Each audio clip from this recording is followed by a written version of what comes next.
Thank you all for joining us today. This is a special program.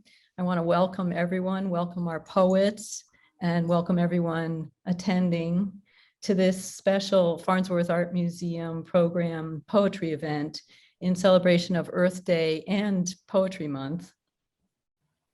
So the title of the program is Ecopoetry, Voices from the Earth in Crisis. And we have 5 poets with us today. Carol Bachofner, Kathleen Ellis, Ellen Goldsmith, John Paul Caponigro, and Kristen Lindquist. So thank you very much for your time and for joining us. I just want to give an overview of the program and then I'll hand it off to John Paul. I'll do a brief introduction for John Paul and then hand it off to him for kind of another perspective. So through the years, poetry has praised nature the way painters have tried to capture the beauty of the landscape. With concerns about our environmental crisis, many poets are writing poems that warn and admonish. Poetry invades the mind and heart. The hope is that along with information from scientists, the words of poets will contribute to conquering the ecological crisis. This session will present poems that prepare the soil for change. I'm really looking forward to all that you have to say, so welcome. Visual artist and writer John Paul Caponigro internationally collected work is a call for deeper connection with nature and for conscious creative engagement with our environment during our time of rapid change. For over 20 years, he has been a contributing editor to a variety of magazines and websites, including Camera Arts, the Huffington Post, and Apple. He is the author of the book Adobe Photoshop Masterclass. Respected as an authority on creativity, photography, and fine art printing, he is a highly sought after speaker, lecturing extensively at conferences, universities, and museums in venues as diverse as MIT, Google, and TEDx. He leads seminars and workshops around the globe. Welcome, John Paul. Thank you, Jude. And thanks, everybody, for coming. Thank you, Jude and Ellen, for putting this together. Farnsworth for hosting it. My fellow poets for the content, wonderful. And I'm this section, I'm just setting the stage. Earth Day. So I'll just get right into the presentation here for setting the context of this, and it'll answer some questions pretty quickly. And I'm going to confess that I've been working on this presentation right up until the last minute, and that it's a supreme challenge to kind of get this down into a tight packet, and also contemporary, current events in the last week have really shifted this.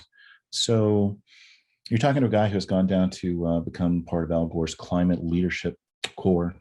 I'll talk a little bit about that event, and who has been trained to deliver that Truth in 10 lecture.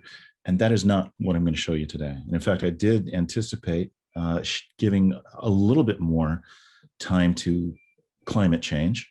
Last year was the 50th anniversary of Earth Day, and the theme was going to be climate change. And I have to say, when COVID shut all that down, I was just crushed.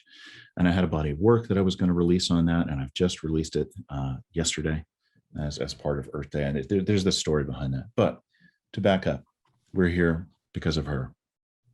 And we're here now because of this day.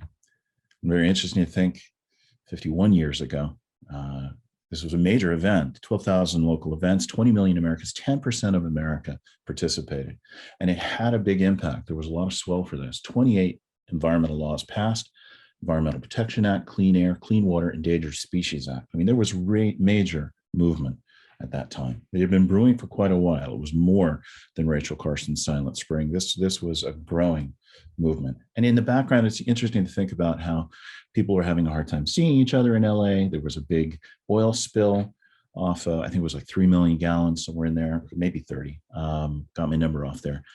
Off Santa Barbara, you saw the impact on wildlife, and the Cuyahoga River outside of Cleveland was on fire.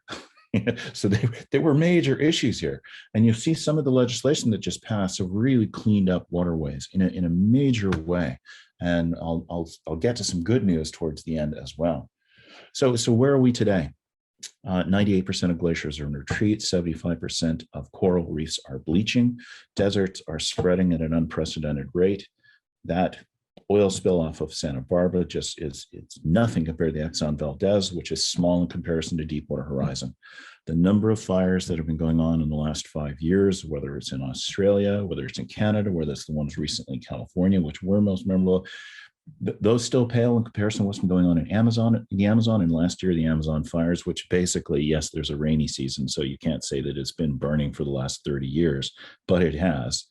And there was an 80% increase in the Amazon last year. The big word is change. The big word is volatility. And it just takes stock of what's going on here in the international movement. I really want to move it away from climate change towards the environmental movement.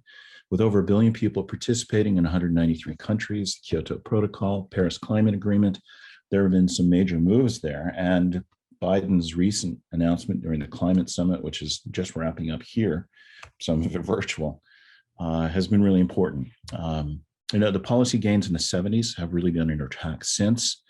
The last 4 years have been the worst in our environmental history, where things have just not even gone out of force. The positions have not even been filled. I can't tell you how many letters I've written over the last 4 years, more than in my entire life. And it's been nice to get some of the responses I've gotten back, but it seems pale. We're back in the Paris Climate Agreement. Will there be a Green New Deal or its equivalent? In other words, will we take this seriously and move forward? There is actually some good news, and I'm going to get to some of that good news. One of the things I really want to highlight is we in Maine have this amazing resource that not a lot of people know about. The Maine Climate Institute has been a leader in climate science for decades, and Paul Majewski has spearheaded that. Friend, personal hero, going out there and pioneering ice core samples. It's really interesting to see a scientist rewrite his book, The Ice Chronicles, to journey into ice as more of a personal story, an adventure story, to re-message the data that he's been collecting so that it can connect with more people. I think it's fascinating about the power of storytelling and the power of words, as well as pictures, to connect with people. They've just launched a new website, whyclimatechangematters.com, and it's a great resource. And because he did a fantastic presentation this week for the Sierra Club, all about climate change, I mean, here's the scientist that Greta Thunberg wants us to tune into, right? But he's also given this presentation a real Maine slant. So he tells us the good and the bad. Like the bad, the lobster industry is really going to be hurting, right? But the good, blueberry industry is going to be rising. And amazingly, we're sitting on a potential gold mine with wind energy. Maine could become a leader in that area. And there's some really amazing things that people are moving forward, including the right to clean air and clean water, which is something I'll get to. So I'm going to shorten the whole climate change thing, which Gore trained me to do, and just say, look, it's a complex issue with global warming, hot temperatures, the ice melts, the seas rise, ocean acidification, extreme weather, meaning big storms, bigger floods, more water, extreme drought, dry conditions, more fire, the rise of infectious diseases. We see Lyme's disease up here, loss of habitat, a really big thing as ecosystems change, and migration. And it's not just migration of animals, it's migration of people. When 3 billion people, or 40% of the world's population, lives near sea level, we are already seeing people move. And as we see the next 3 feet rise over the next 80 years, the last 50, we've only seen 1 inch, a little bit less. In the next 80, we're expecting 3 feet. Miami's already got problems, but imagine those major cities that are down there at sea level. And not only the streets are going to be underwater, but how that's impacted by storms. And we're talking extinction as well, from change of habitat, from overuse, many, many things. A big thing driving this, and it's something that I spoke a great deal about with Elliot Porter, who was tremendously influential to me as a young man, not only as a photographer and an artist, but also as an environmental advocate, tremendous person. He got me interested in going to Antarctica. We would always talk about overpopulation. I think it's really important to understand what we've lived through and what the younger generations are going to live through. The largest increase in human population ever, going from 3 billion in 1960 to 7.5 billion currently today. and we anticipate another 4 billion in the next 80 years. So you can imagine all the issues with anthropogenic climate change. Now imagine doubling, well, not quite doubling the world population, but adding another 4 billion people into the mix with their energy consumption, with their waste, with all the social issues that go with that. And in even more challengingly, 80% of that is going to be in underprivileged communities in Africa and Southeast Asia and India particularly, not exclusively. So population is a huge part of that issue. And good news, it'll start to tail off in about 100 years. Right? We anticipate things. It is going down. It's just the momentum is there. And we have to be aware that it's not just, okay, the people on this planet right now have to kind of pull back or find new ways to live on planet Earth. We also have to learn to live with 4 billion more people. Pollution, cleaning the stuff up.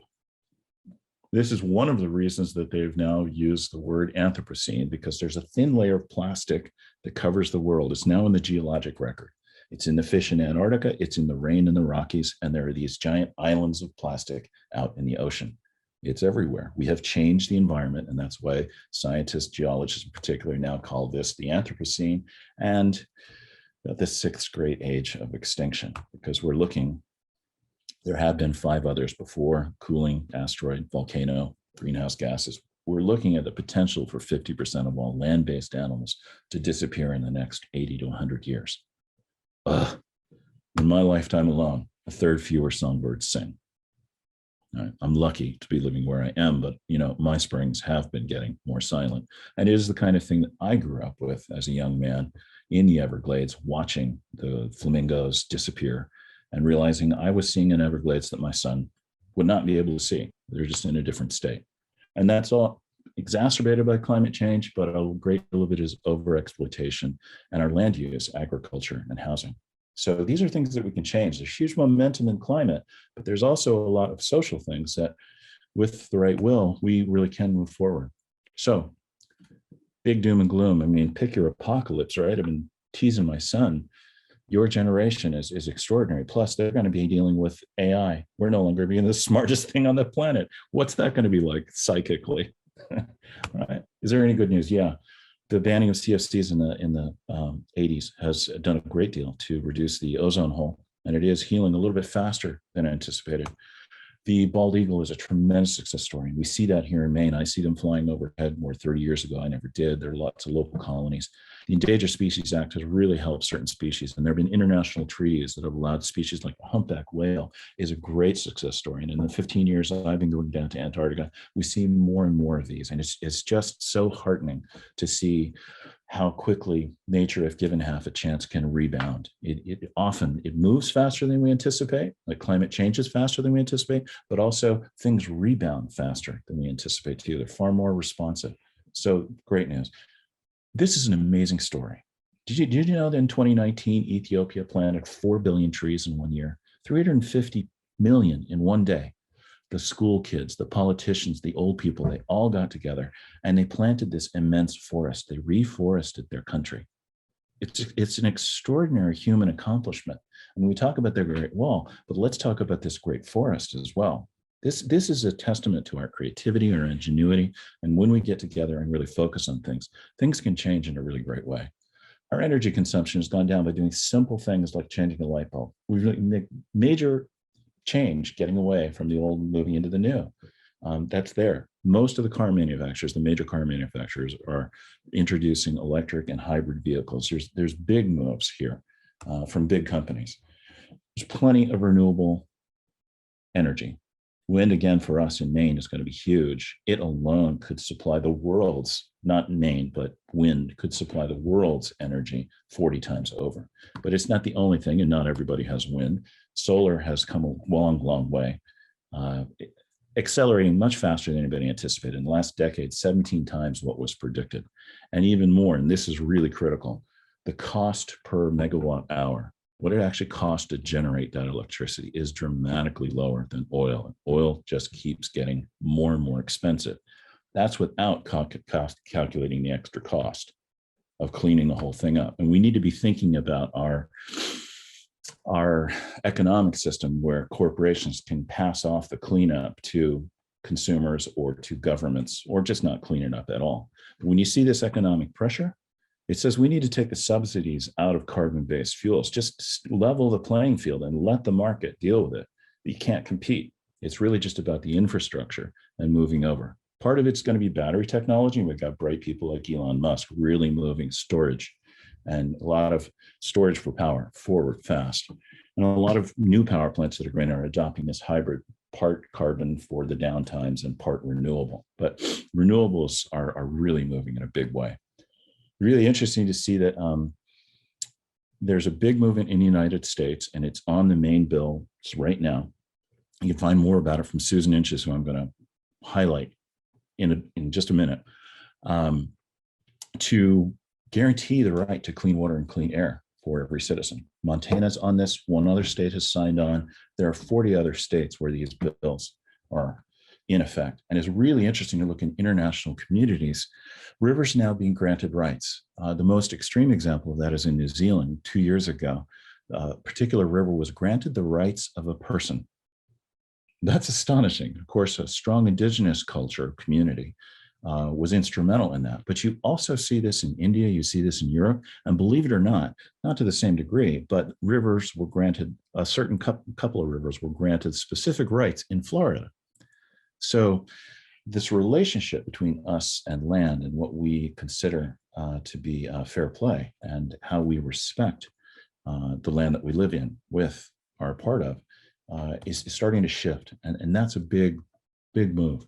And what I wanted to highlight here is how much the environmental movement has shifted and diversified. It gained a different kind of momentum. I think it's grown up, gotten away from the big business is bad and embraced the business, the renewable energies and so many other kinds of things.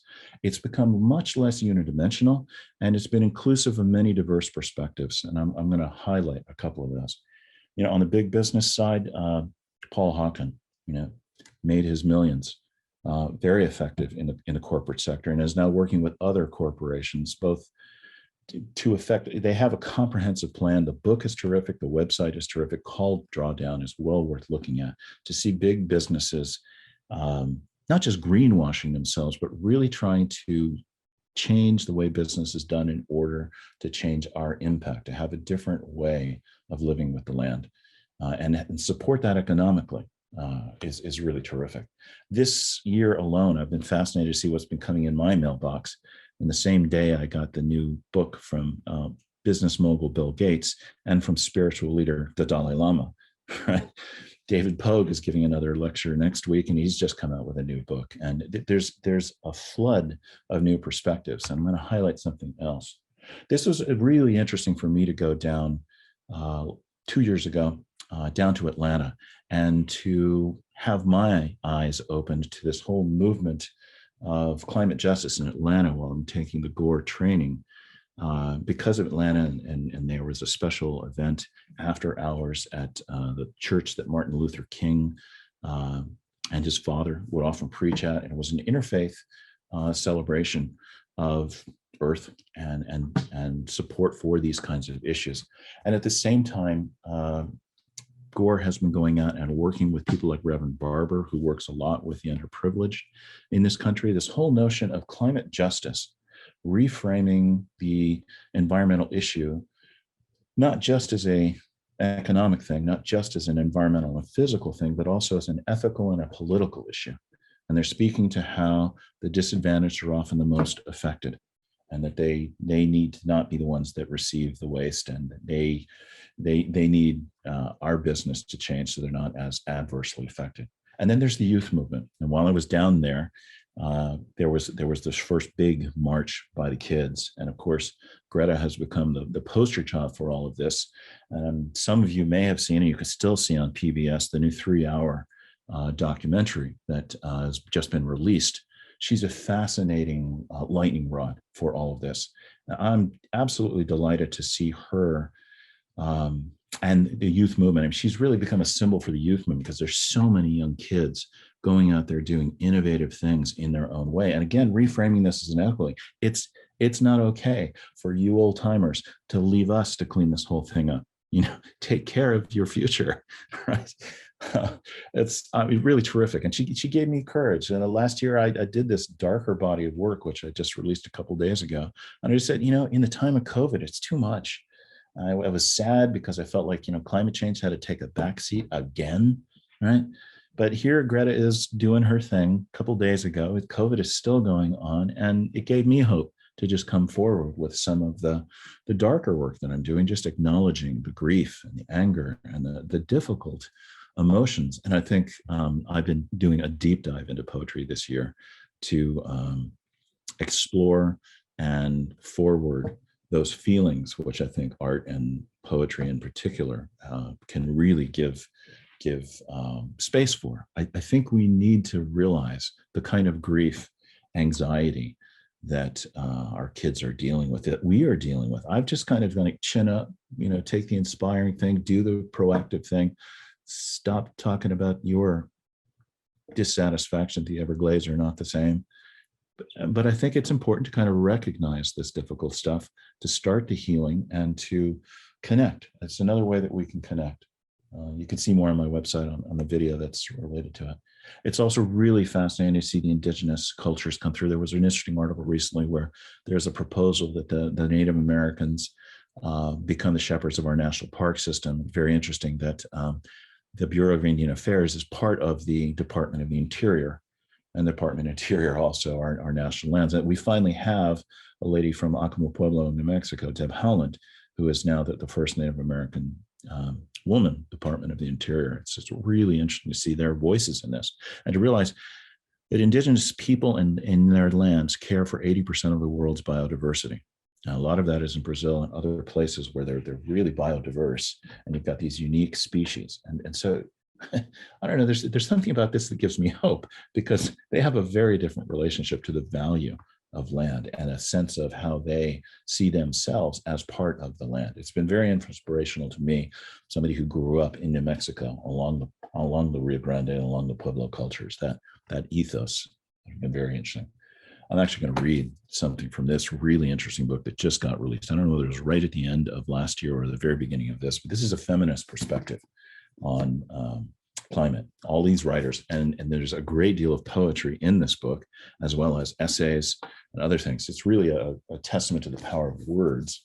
And I want to read something from the editors, Ayanna Elizabeth Johnson and Catherine K. Wilkinson. When I first looked at it, I said, do we really need a feminist perspective? Isn't that just another division in all of this? Shouldn't we all be in this together? And then it was when, during the Zoom presentation, they read this little passage in here about how the perspective was different, that I said, oh, this is really terrific. We need a diversity of voices and a diversity of approaches to approach this. And I think as the indigenous people have a different approach, this more feminine perspective is tremendously vital. I just wanted to read these 6 paragraphs. So this from them. All around the world, women and girls are making enormous contributions to climate action, conducting research, cultivating solutions, creating campaign strategies, curating art exhibitions, crafting policy, composing literary works, charging forth in collective action, and more.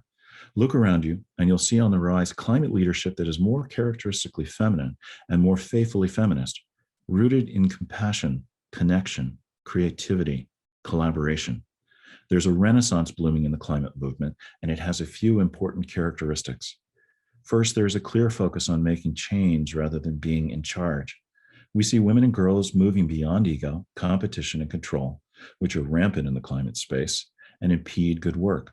We see joyful following where wise leadership appears, joining instead of duplicating, giving one another credit, sharing resources, passing the mic, and celebrating one another's successes. It's shine theory in practice. Second, there's a commitment to responding to the climate crisis in ways that heal systemic injustices rather than deepen them. We see women and girls centering justice, inclusion, and frontline communities, recognizing that we can address near-term needs and long-term aims at the same time and more effectively. Equity is not secondary to survival, as some suggest. It is survival. Third, there's an appreciation for heart-centered, not just head-centered leadership. We see women and girls bringing their whole selves to this movement: fear, grief, fiery courage, racking uncertainty, all of it, and doing the inner work that often precedes effective change. The climate crisis has inescapable psychological and spiritual dimensions. What's so powerful about integrating head and heart is where scientific rigor and moral clarity, analysis and empathy, strategy and imagination meet. It's what allows us to sustain bold aspirations and insist upon the action that's necessary rather than what's expedient or practical. Fourth, and perhaps most important, there's a recognition that building community is a requisite foundation for building a better world. We see women and girls engaging in deeply relational, collaborative, and supportive ways, taking the necessary time, making the necessary space, investing in the weft and weave between us. It's clear that we are in this together, that our fates are intertwined. And in many ways, success requires building the largest, strongest team possible. I think it's so well said and so encouraged that there is a diversity of these kinds of perspectives. So what can we do? There's a ton of things we can do. And rather than give you the list, I'm going to give you a resource and another great video. Both Paul Maevsky's presentation for the Sierra Club and Susan Inch's presentation for the Sierra Club are up on Sierra Club Maine YouTube. And they're terrific resources for that, of course, particularly for Maine folks, because there's a Maine perspective. She's coming out with a new book that ships in July. I've already ordered my copy, Advocating for the Environment.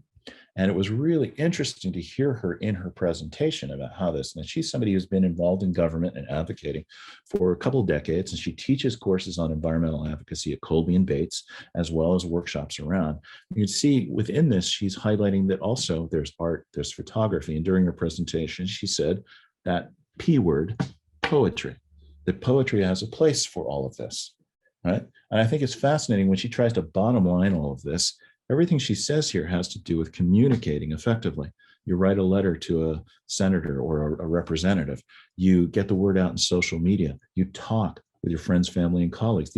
The craft of words to fuel emotions and turn that into action, community, is really what she's emphasizing there. It's a very good, she's a great resource in town, a very good thing there. On my website, you'll see right in the middle, johncaponigro.art. Earth is in the middle, and I've basically created a list of links for great resources about all the kinds of things that you can do, as well as organizations that you can join. And I think we really need to move away from the environmental advocate who expects people to get it perfectly. They're going to criticize Greta for flying on an airplane, or Gore, right? When she and he have done so much. I think the most important thing is to take a few steps and just keep going. We don't need to expect anybody to be perfect. We just need them to become a part of the community and to engage it in a way that is important, so that every day can be Earth Day. Anyway, that in the context, it's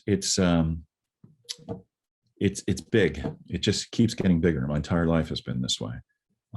But there are also wonderful people with really diverse resources and perspectives who are getting involved in this.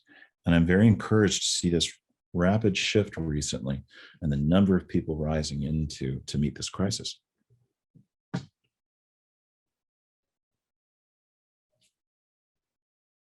John Paul, thank you so very much for your insights and for those resources and for putting just a real clear program together in terms of how we can, have some hope. A lot of it. Thank you. Yeah, this is awesome. I want to next introduce Ellen Goldsmith, who's going to speak. Ellen is a poet and teacher, author of Where to Look, Such Distances, and No Pine Tree in This Forest is Perfect, which won the Hudson Valley Writers Center 1997 chapbook contest and was described by Dennis Nursk, the contest judge, as an incandescent collection. The Secret Life from Such Distances was read by Garrison Keillor on Writer's Almanac. Recent poems have appeared in Antiphon, Connecticut River Review, Dash, Earth's Daughters, The Healing Muse, Mount Hope, Off the Coast, Third Wednesday, and the Whirlwind Review. She holds a doctorate of education from Teachers College, Columbia University, and is professor emeritus of the City University of New York. She lives in Cushing, and I just want to give a special thank you to Ellen too for organizing this program. So thank you and welcome, Ellen.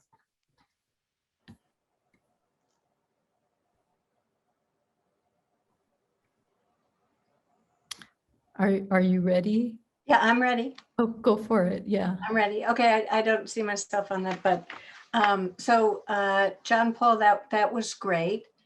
And I especially like the phrase you used, having my eyes opened. And I think that's a goal for every day. I'm going to talk about how poetry matters in the context of Earth Day. Auden's poem in memory of W.B. Yeats is often quoted. The well-known line is, "Poetry makes nothing happen." But the poem goes on. It survives in the valley of its making, where executives would never want to tamper, flows on south from ranches of isolation and the busy griefs, raw towns that we believe and die in. It survives, a way of happening, a mouth. I noticed the words valley and flows. And isn't it important to survive, to be a way of happening, a mouth? Today, our focus is on eco-poetry. There's always been nature poetry, so why a new term? There are many definitions. The one I like best, for me, addresses that question. Eco-poetry is nature poetry that has designs on us, imagines changing the ways we think, feel about, live, and act in the world. This is by John Choctaw in an essay, Why Eco-Poetry? This definition calls for a paradigm shift in which humans become part of a much larger whole, where what's background and what's foreground changes. Laura Gray Street, co-author of the Eco-Poetry Anthology, an excellent book, writes, "Eco-poetry exercises our environmental imaginations. It enlarges our ethical sphere and it engenders empathetic bonds with what's beyond our human egos." Others note that the goal is not to soothe, but to unsettle, not preach, but teach. To go beyond definitions, I'll quote Jane Hirschfield, a fine poet with strong environmental concerns. Poems bring the events, knowledge, data, stories of our life into the orchestral. They can aerate the heart's fields and act as a pocketable compass. They can slip through barricades and lead to a changed awareness of things that can neither be fully held onto or fully forgotten. Another quote, "We turn toward poems in loss or despair, toward their writing or their reading, because even poems that face darkness carry the beauty of resilience of original seeing." A good poem is possibility's presence made visible. That restoration of faith in continuance is something we need. The question comes to mind, how can poems create change?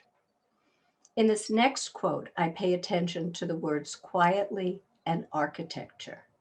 Poems can quietly change the architecture of thought. Another metaphor, this time from climate. The work of a poem is to change the inner terrain, the cognitive and emotional weather of the reader. Let's go back to Auden. Auden wrote, "Poetry makes nothing happen." Let's disagree and assert that poems can be agents for change with the tools of poetry. Imagination is one. After all, a first step in making a change is imagining something different. A second tool, well-chosen words and images with their ability to move us, awaken us, to unsettle us.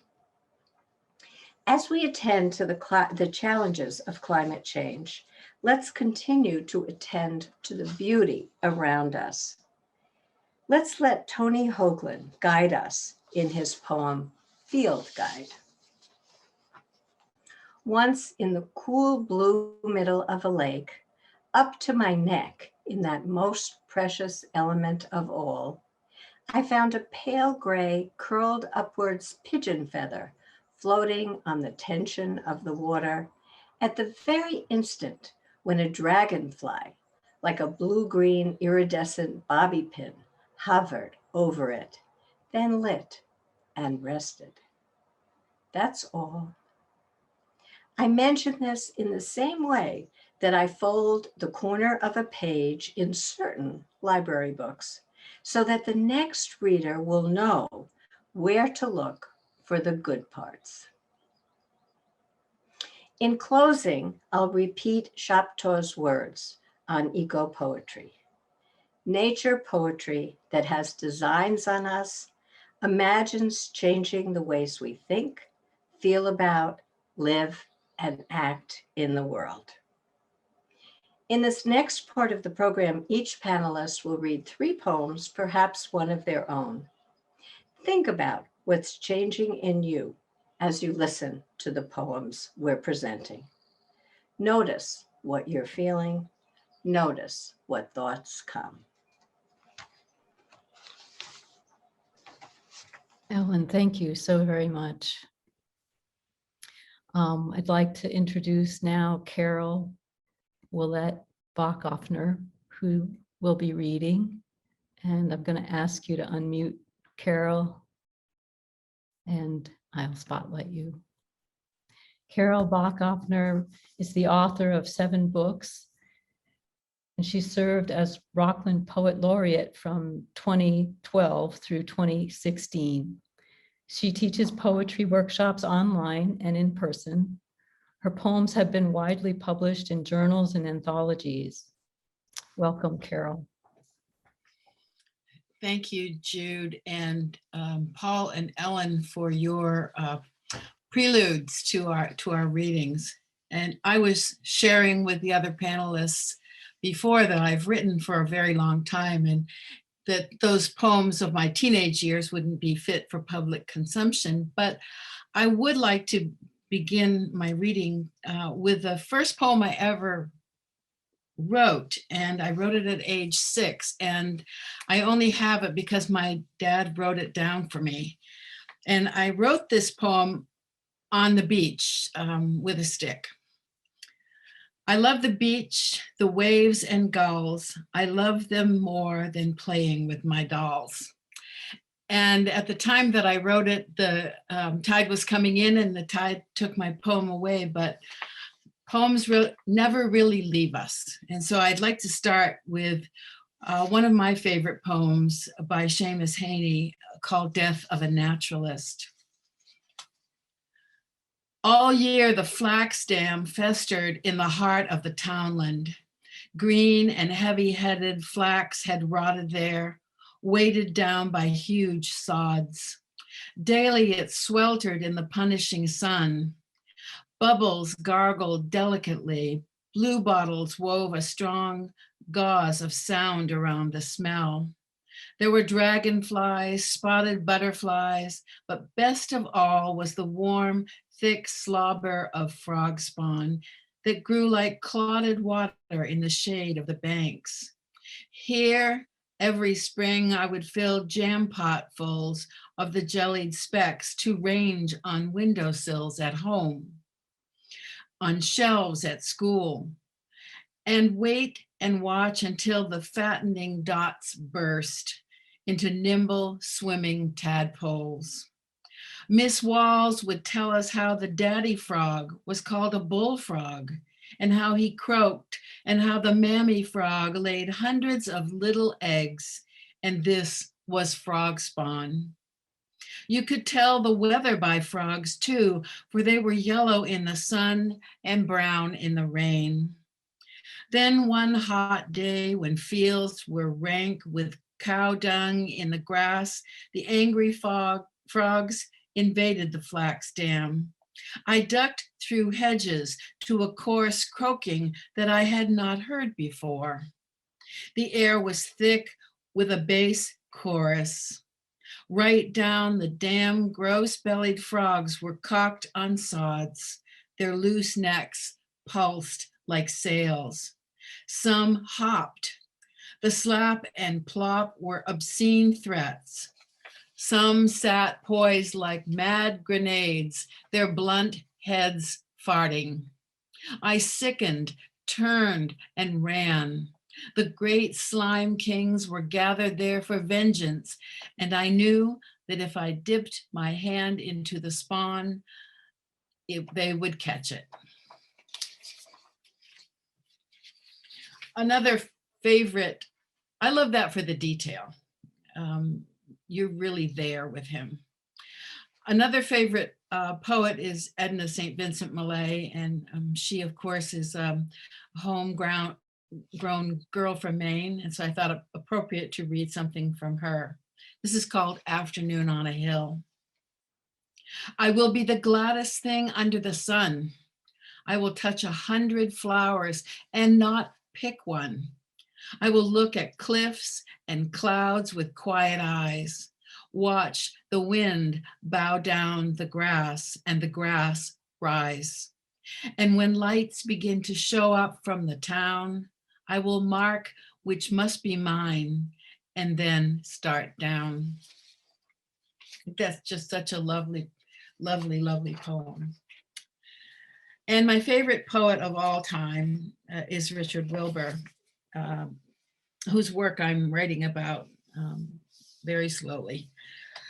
This is called April 5th, 1974. The air was soft, the ground still cold. In the dull pasture where I strolled was something I could not believe.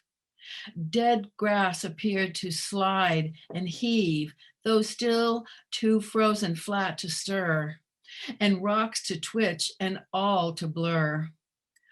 What was this rippling of the land? Was matter getting out of hand and making free with natural law?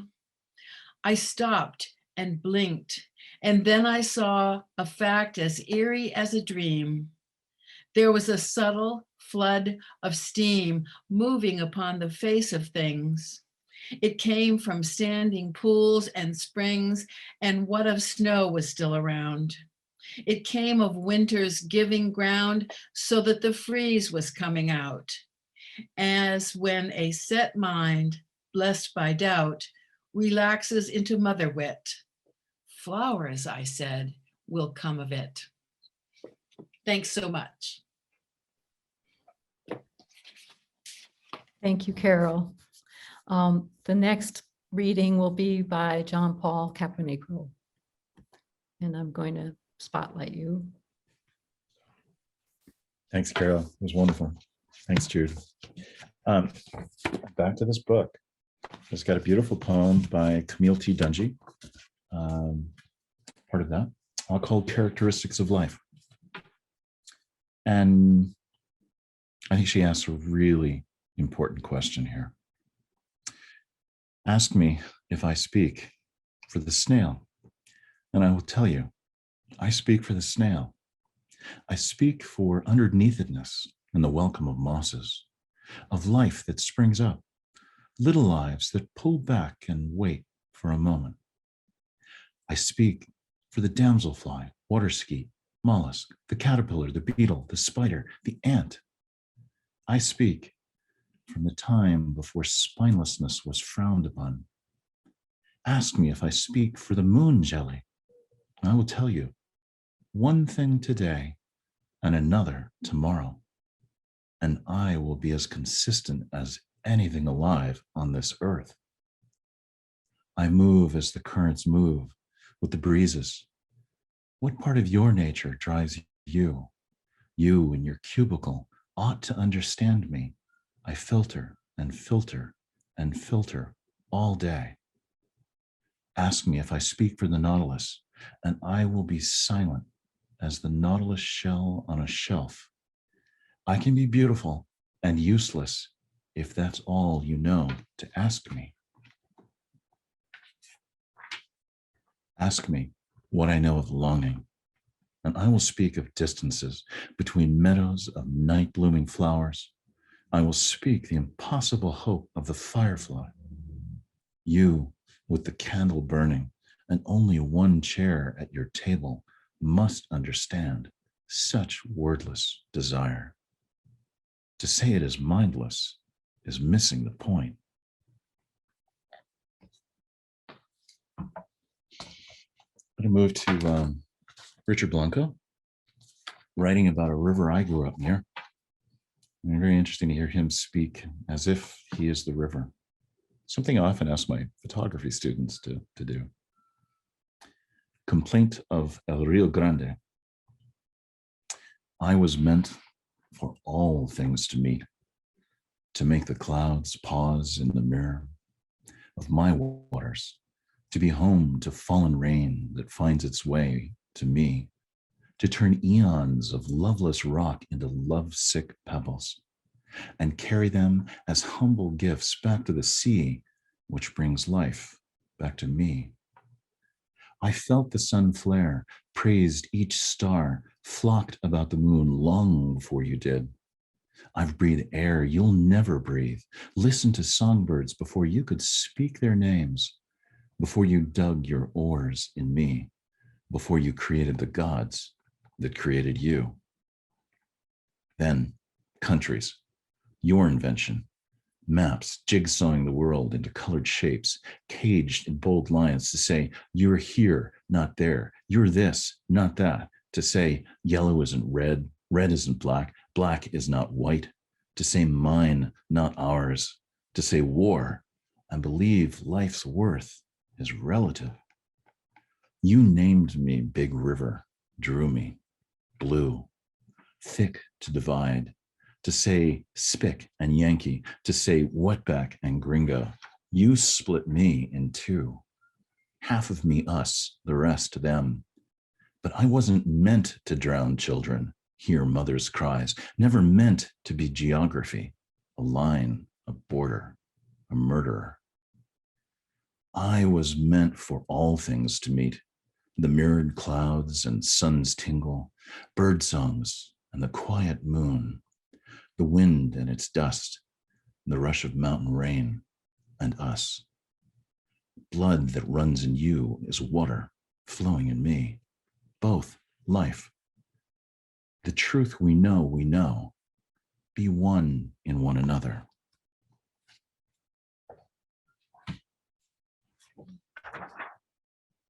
This is a poem I wrote recently as part of a project I'm working on. It's essentially a set of love poems to the earth, often to a specific place, but this is really just to the earth herself. Now I know us. I missed you for such a long time. You gave me all the signs. I didn't know how to read them. I didn't know what to make of us. I didn't know then. Now I know. You were always with me when wind shook the trees, quivering, trembling, bowing, breaking. You were in my breath. You were in my blood when water wound its ways through my fingers and toes, rose up, took me under, and spit me back out. You were in my body when dirt grew moist and wet, quaked, sucked me down. I emerged covered with you. Now I feel the caresses of clouds, whether to the eye or the body, they're a part of us. Now I see the sun and the moon's infinite gifts of light, blessing our unions.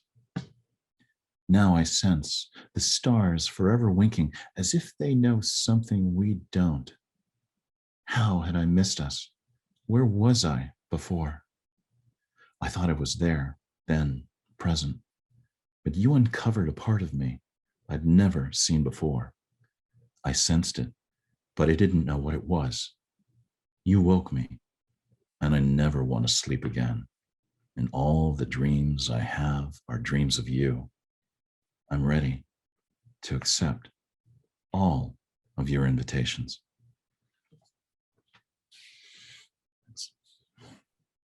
Thank you, John Paul. I'd next like to introduce Kathleen Ellis. Kathleen Ellis's most recent poetry collection is Outer Body Travel.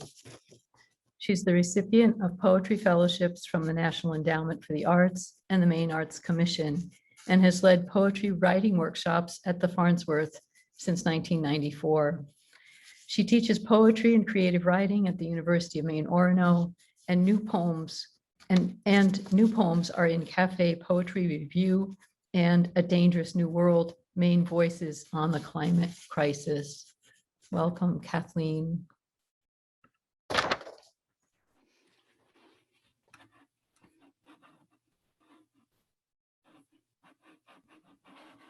Why won't that go away? There, okay. Yeah, it's been wonderful. The time's going just flying by.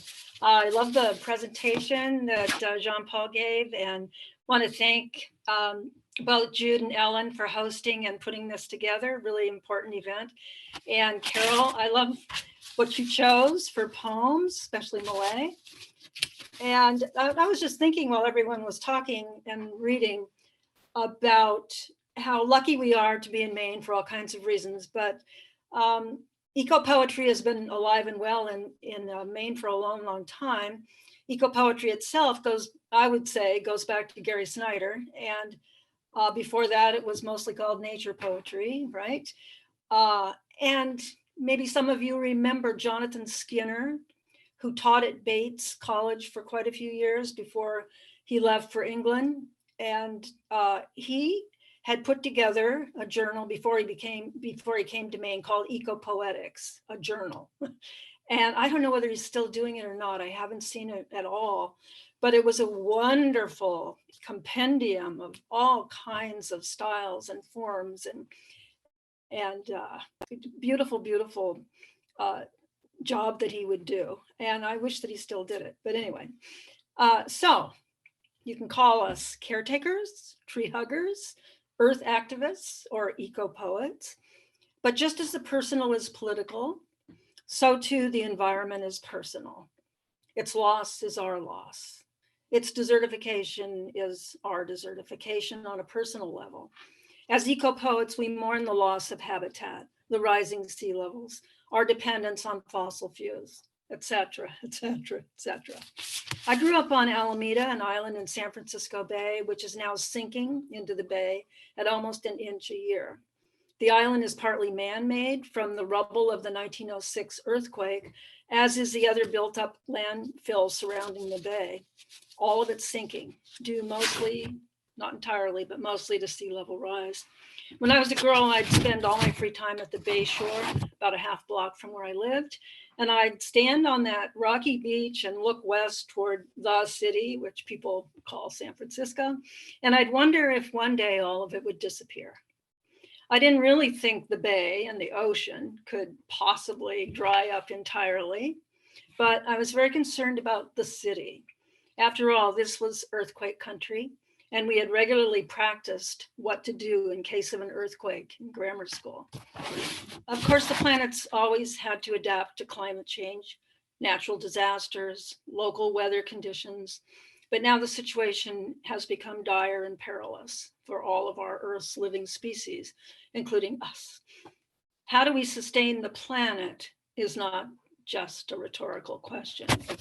When I moved inland, 25 miles inland as a teenager, we lived among fruit and nut trees and vineyards. The threat of freezes during our short winter season was constant. And as teens, we sometimes helped set up the smudge pots to heat the orchards and vineyards through the freezing cold snaps. The first poem I'm going to read is one of my favorite poets and a trained geologist, Forrest Gander. He grew up in California's Mojave Desert, and in college he majored in geology.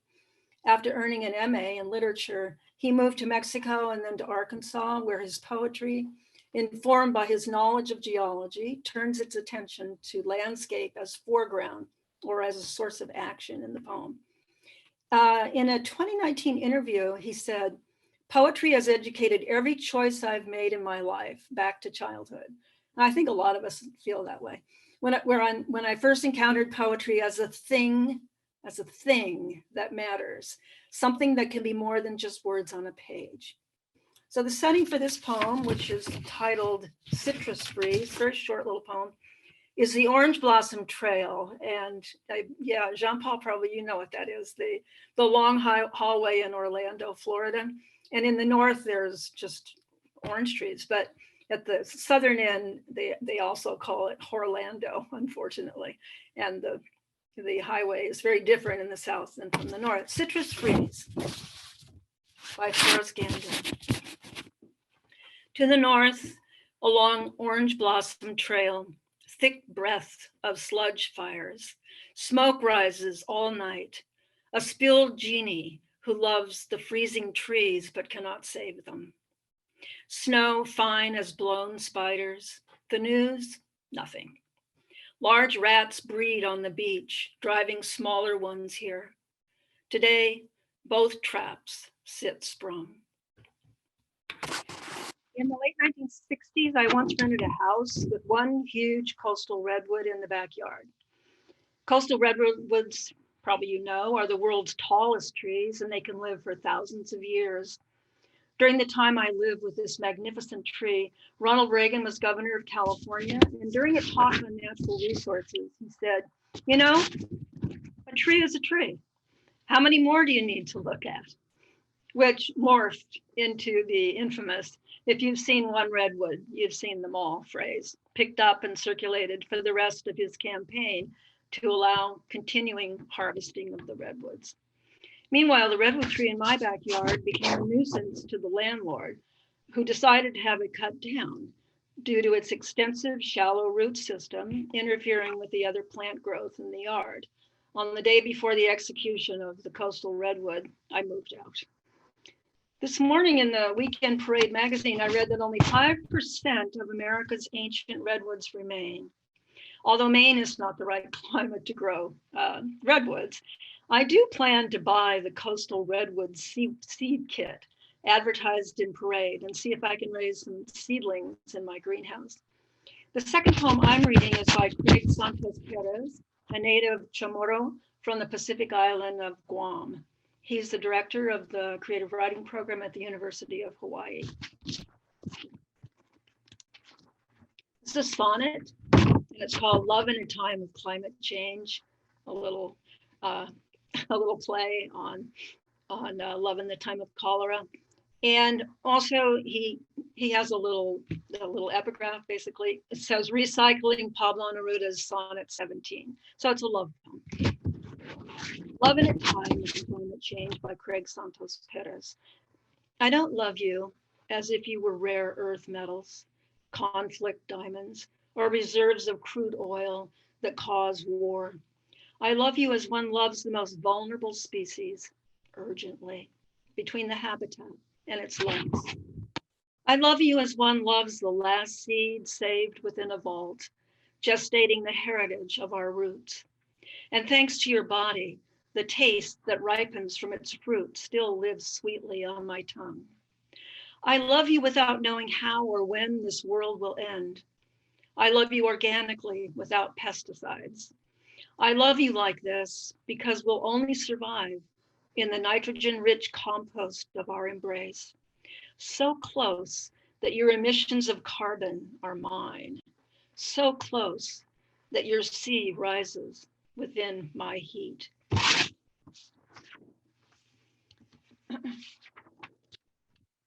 The last poem I'm reading is my own, called Whether or Not. It's both a lament and coming to terms with the changing weather and climate fluctuations in our lifetime. The island referred to in the poem is Marsh Island, where I've lived for many years in Orono.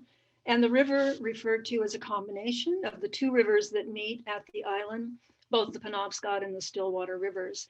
The form of the poem is free verse, which spreads across the page like the ebb and the flow of the rivers. Whether or not, it's spelled W-H-E-T-H-E-R, whether or not.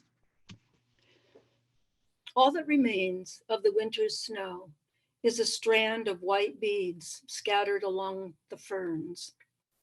Everything is dying to be revived, whether we want it to or not.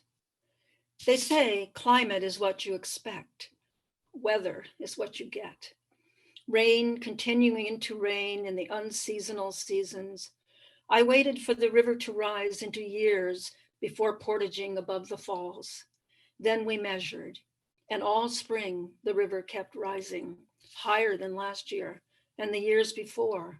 And in June, the river was bony, bonier than all the years we've been together. Here where the island we live on, surrounded by water, unloosing the dams of our own weathering. And we tried to staunch the flow, but we were out of sorts, imagining a planet without us. Loving water doesn't mean it loves you back. And even while we stare the seasons down, water pours with its mercurial indifference, spilling through. Thank you. Thank you, Kathleen. These are so moving. I'm just struck by the thread that carries us through them. It's just beautiful. Thank you. I'd want to.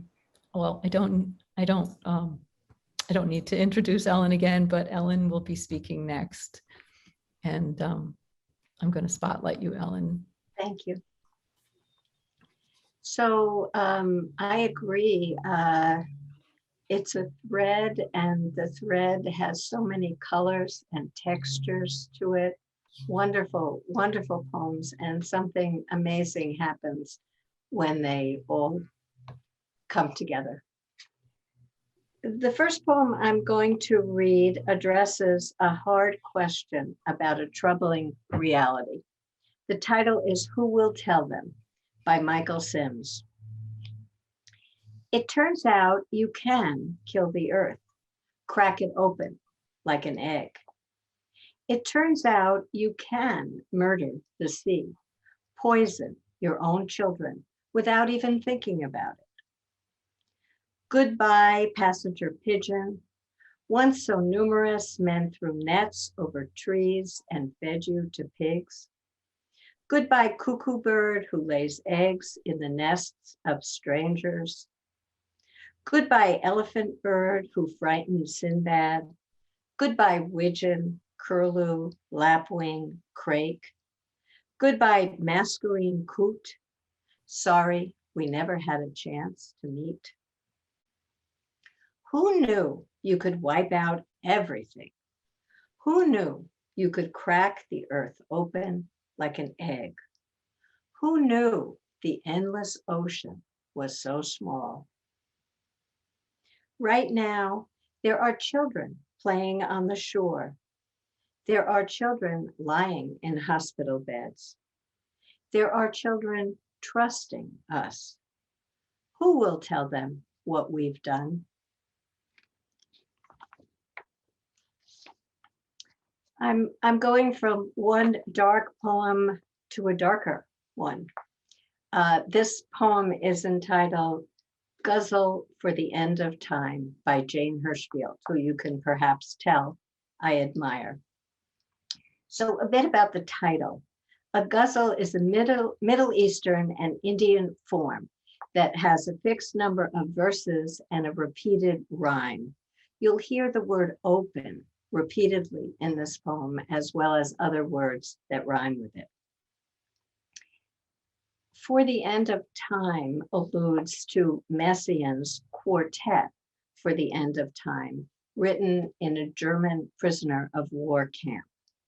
And you'll hear the names named and things about them, the four instruments, which were clarinet, cello, violin, and piano. Guzzle for the End of Time. Break anything, a window, a pie crust, a glacier. It will break open. A voice cannot speak, cannot sing without lips, teeth, lamina propria coming open. Some breakage can barely be named, hardly be spoken. Rains stopped, roofs said. Fires, forests, cities, cellars peeled open. Tears stopped, eyes said, and unbearable music fell instead from them. A clarinet stripped of its breathing, the cello abandoned, the violin grieving, a hand too long, empty, held open. The imperial piano, its 89th, 90th, 91st stream, unsummoned, unwoken. Watching, listening was like that. The low, wordless humming of being unwoven. Fish vanished, bees vanished, bats whitened, Arctic ice opened. Hands wanted more time. Hands thought we had time. Spending times rivers, its meadows, its mountains, its instruments tuning their silence, its deep mantle broken. Earth stumbled within and outside us. Orca, thistle, kestrel withheld their instruction. Rock said, burning ones, pry your own blindness open. Death said, now I too am an orphan. This elegy takes my breath away. Jane Hirshfield said that elegies are also poems of praise. So I'm going to end with a poem of praise, a gorgeous poem. The Ponds by Mary Oliver. Every year the lilies are so perfect, I can hardly believe their lapped light crowding the black midsummer ponds. Nobody could count all of them. The muskrats swimming among the pads, and the grasses can reach out their muscular arms and touch only so many. They are that rife and wild. But what in this world is perfect? I bend closer and see how this one is clearly lopsided, and that one wears an orange blight, and this one is a glossy cheek, half nibbled away, and that one is a slumped purse full of its own unstoppable decay. Still, what I want in my life is to be willing to be dazzled, to cast aside the weight of facts, and maybe even to float a little above this difficult world. I want to believe I am looking into the white fire of a great mystery. I want to believe that the imperfections are nothing, that the light is everything, that it is more than the sum of each flawed blossom rising and falling. And I do.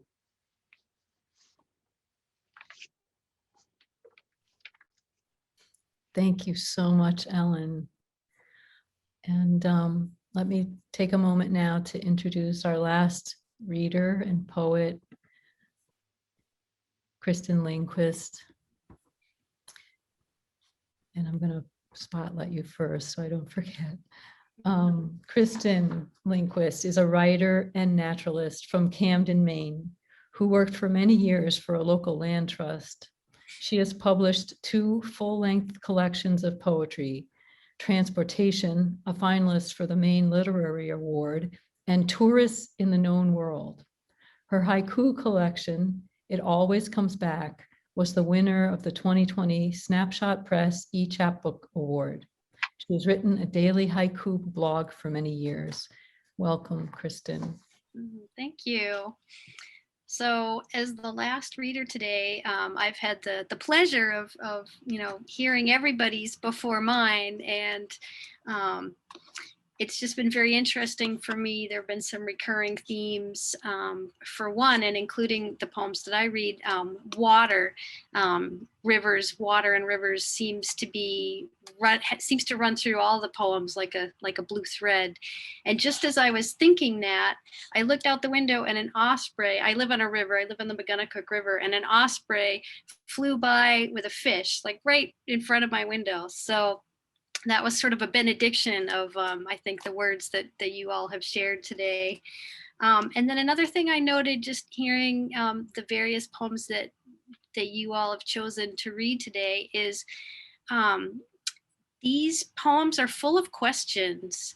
And I think that's one of the things, and including my own, which made me think of it, I think that's one of the things that poetry can help us with when we're dealing with just something so overwhelming, like basically the state of the world and the future of the world, the planet.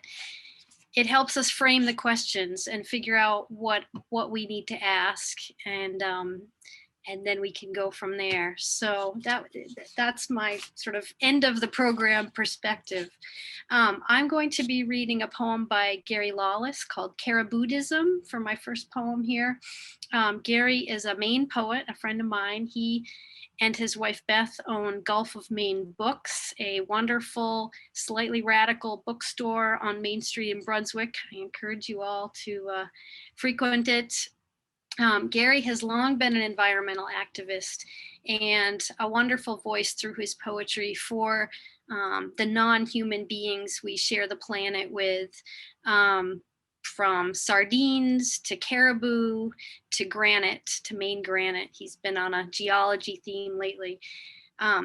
So his poem, I'm going to read the introduction to his book, Cariboutism, before I read his poem, Cariboutism, because I think it's a great introduction. This is the dedication of his book. In early June of 1995, Beth Leonard, that's his wife, Nanao Sakaki, and Nanao Sakaki he's passed away, but he was a nomadic Japanese poet. And I traveled to Newfoundland to see icebergs, caribou, and moose. As we traveled, we talk of how every place has its own messages, visions, teachers, practices. I suggested that we become cariboudists, wandering with the great herds, listening to their stories, tasting the ice, and joining their quest for enlightenment. I have to get the pun in there, enlightenment. So this book is for Beth and Nanao, fellow travelers. So Cariboutism is, I would say, the first tract of the nature religion that Gary came up with on that trip. 1. The iceberg has come to speak with Nanao. She is just beyond the window, waiting beyond the light. She has come a long way. She has a message for us. She is very shy. If we look directly at her, she begins to melt away, and all that she has to say, lost to the light of day, the wind, the rocks, our eyes. She begins to speak. We must listen very carefully. 2. Tonight she comes to us as moose, no longer iceberg, tiptoeing carefully between the tents. She is happy in darkness. She is looking for Nanao. She wants to enter his dreams. 3. Today she is standing beside the road in a patch of bog and dirty snow. She is the color of glacier, iceberg, snow, and light. She turns and disappears into the woods. She is caribou. She is iceberg. She is message and dream. I think the one common thread in the poems that I've chosen to read today is the way place is an essential aspect, and the way each of these poems gives some sort of voice to the landscape that it's being written about. The second poem here, it's by Joy Harjo. She's an award-winning poet who's been the U.S. Poet Laureate for 3 consecutive terms since 2019, and she's the first Native American to hold that position. She's a member of the Muskogee Creek Nation, living in Oklahoma. And like Gary, for this poem, she too went to the north. She went to the Arctic, where she could see more clearly, I think, the true nature of things and the relationship of human beings, the human spirit, the natural world. And this, in this place, the Arctic, where she says, we are near the opening in the earth's head, the place where spirit leaves and returns. Spirit walking in the tundra. All the way to Nome, I trace the shadow of the plane as it walks over turquoise lakes made by late spring breakup of the Bering Sea. The plane is so heavy with cargo load, it vibrates our bones, like the pressure made by light cracking ice. Below, I see pockets of marrow where seabirds nest. Mothers are so protective, they will dive humans. I walk from the tarmac and am met by an old friend. We drive to the launching place and see walrus hunters set out toward the sea. We swing to the summer camps where seal hangs on drying frames. She takes me home. I watch her son play video games on break from the university.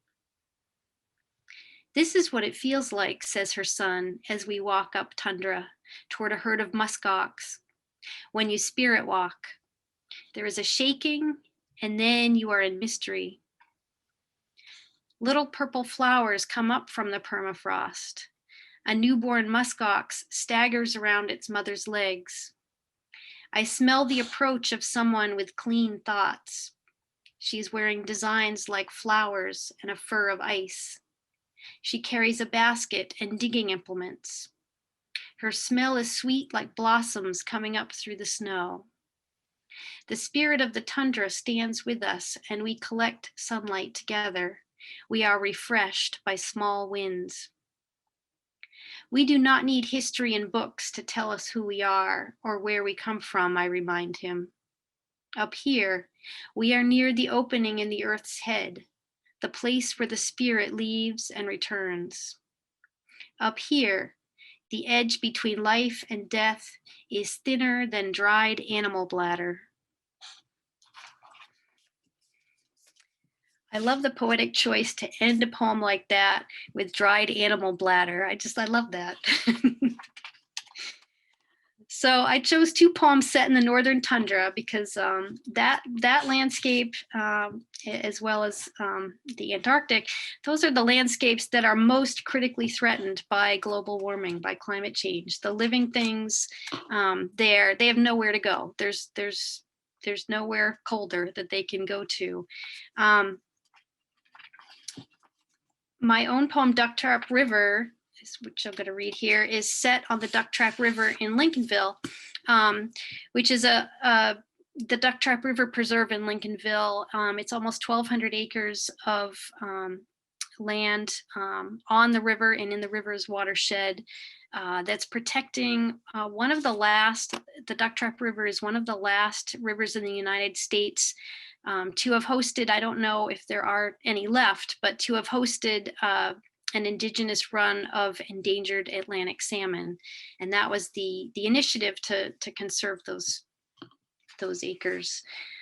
So in my way, in my poem, I'm trying to give voice to the living things I look forward to seeing there during spring migration. I spend a lot of time birding there in the spring, while also keeping in mind that this landscape with rising sea levels is probably doomed in its way too. And as JP said of his poem earlier, it's also a love poem to a place where I spend a lot of time and find a lot of personal joy by myself.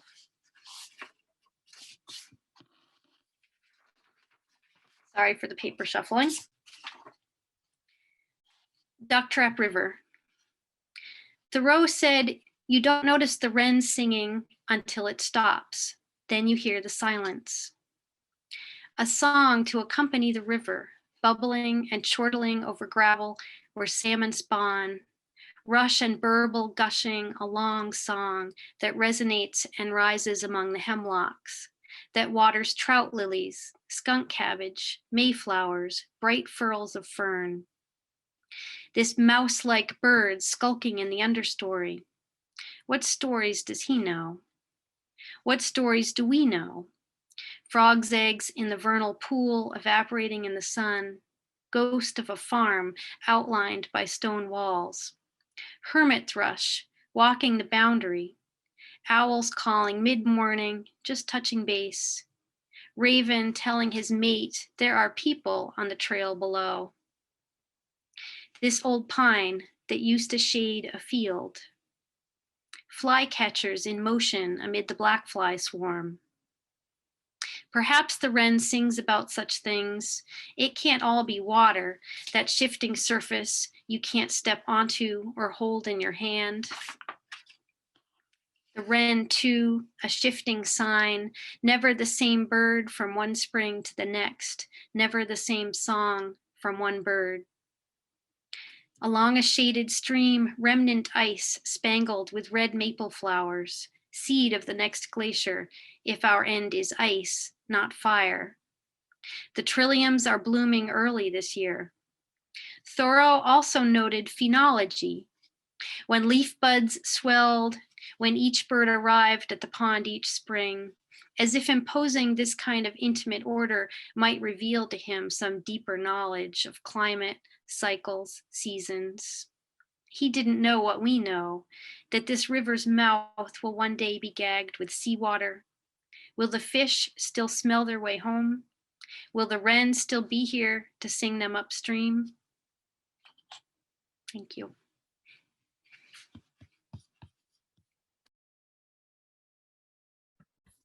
Wonderful. I really am moved. I wanted to let everyone know, I should have mentioned it earlier, but there is a Q&A now. So I hope our attendees don't leave. And if you have questions, please put them in the Q&A box and we'll be taking them. If anyone has any questions for any of our poets, would love to. Or comments, Jude, yes? Comments, questions, yes, absolutely. Yeah, thanks, Ellen. I want to say thank you to everybody. I'm sitting here having experienced this, and I'm reminded of meditation, where I always feel like I've taken a mental shower. And then looking out my window has been such a solace during this time of quarantine, watching the birds. And I have a similar feeling having listened to all of your voices and taken me on all of those journeys. There's a sense of cleanness and aliveness just from having listened to you. So thank you. Jude, Yes. is it possible to do the gallery view and bring in some of the audience so we can see them? Well, I can put you all on gallery view, but I don't have that capacity for the audience because this is a webinar. Oh, But certainly if folks have any questions or comments, please feel free to post them in the Q&A box, which is a small on your panel at the bottom of your Zoom screen. It's going to say Q&A, and it's got two little, what are those called? The little cutouts, call outs, I think they're called, that are like thought bubbles. So if anybody has anything to comment on or any questions, please. Well, I have something to say while people are getting their words together to bring Barry Lopez into the discussion. There's a particular quote of his from Arctic Dreams, which he wrote in 1986, that I think is very relevant to what we're talking about today. And to the perspective you took, John Paul, in the beginning of the dark and then going to the light. And all too often, when there's a really big task, one gets discouraged. So he suggests not getting discouraged. Instead, he says, A more productive, certainly more engaging view is that we have the intelligence to grasp what is happening, the composure not to be intimidated by its complexity, and the courage to take steps that may bear no fruit in our lifetime. And I'm particularly taken with that last part, and it's something we have to rise beyond, you know, our lifetime and the personal impact on us. Thank you. Are we all? I think there might be. There's one question. The book you mentioned, John, this has been a fabulous experience. I will listen to it again. But she did ask about, and there were a number of books actually. All we can say, I believe, is what she's looking for. You might have to wait just a month because thankfully this book got sold out at first edition. Wow. Just overnight. It was great, but they're reissuing it, and you may be able to get copies on Amazon now. That's where I got mine. I'd like to have gotten it from Gary, but I didn't know Gary until just a few weeks ago. Thank you. And it looks like we have a comment in the chat. Let me just pull that up. Inspired, informative, a wonderful afternoon. Thank you. Thank you, Meg. Any other thoughts, closing remarks? I love your kitties getting in on the action, Kristen. That's great. This is Rooney. She wants to help save the planet. She's an indoor cat. That's how that she does her part.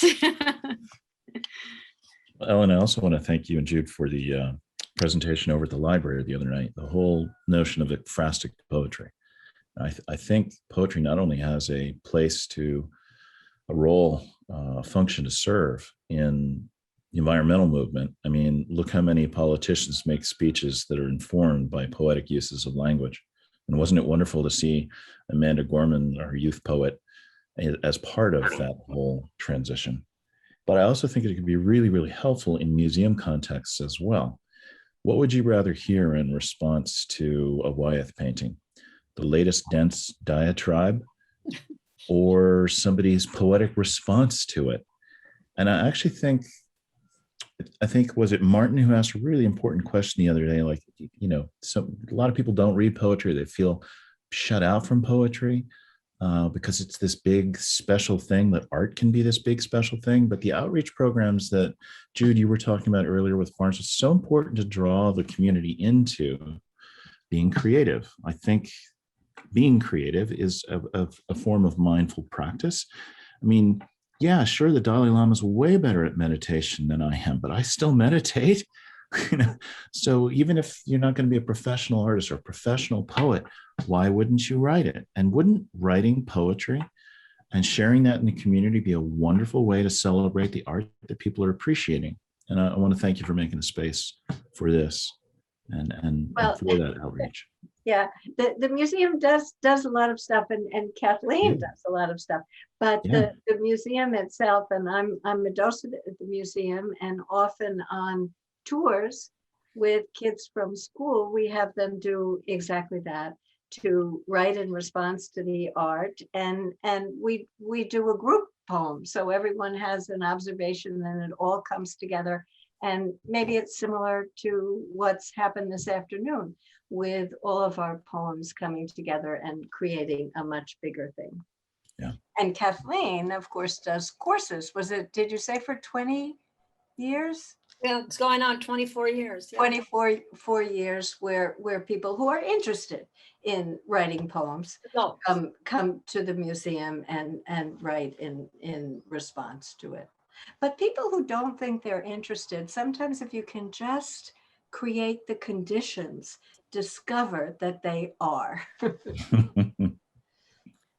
Yes, that's right. And I do want to mention too that the recording will be available, but not today.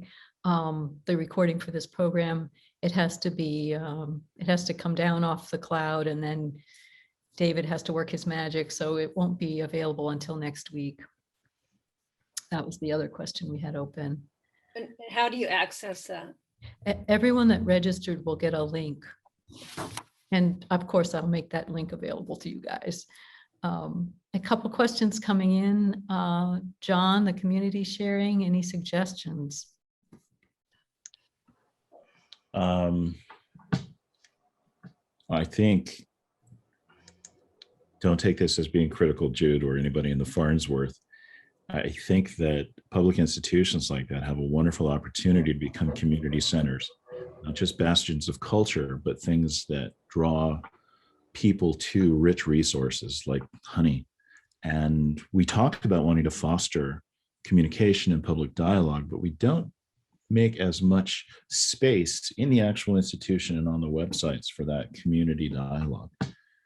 I think one challenge would certainly be, if you do that, there's going to be so much overflow. How are you going to curate that? But still, like, let's make a little space for that. And do we expect the conversation to happen outside of the quiet gallery when you go to the coffee shop? Or would it be neat for a website to catch some of these children's poems, put it up on a website? If people want to go see it, they can, and add to it. They can become community centers, like the local theater is needing to become a community center rather than just the latest purveyor of the blockbusters, because they can't compete with the chains, but they're serving a much more vital function now.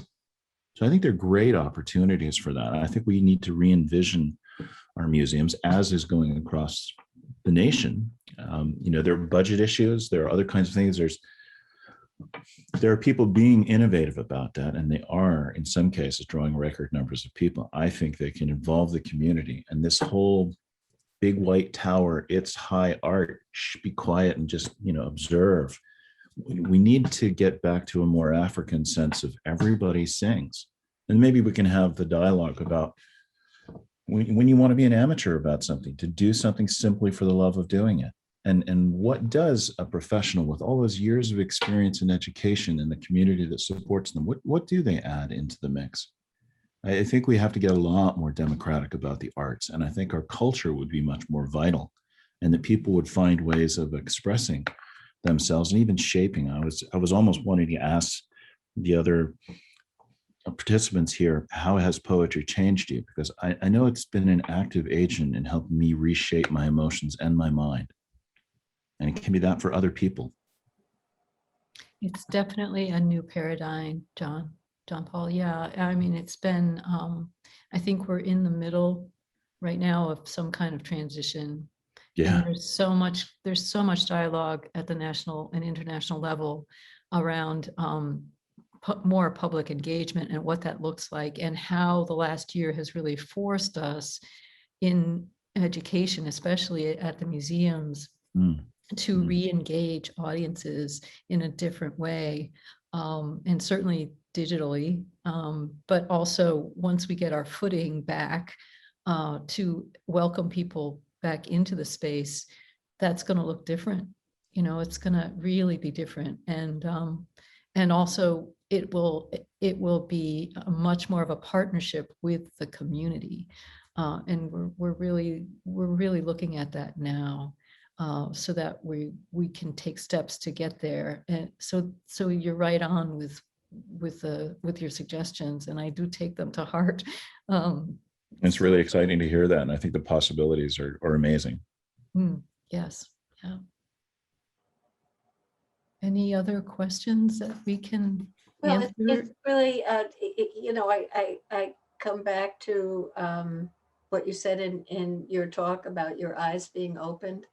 But it's, it's eyes, it's heart, it's mind, it's all of those things. And poetry, similarly, I'm looking at the art that used to be in the Farnsworth in behind Jude. And we see something in a painting that we haven't seen before, and the same in a poem. In terms of how words are put together and an experience is presented. And then we see more, we feel more, we are more. Right. Beautifully said. Thank you, everyone. This, I think, will conclude our program today, Ecopoetry, Voices of the Earth in Crisis.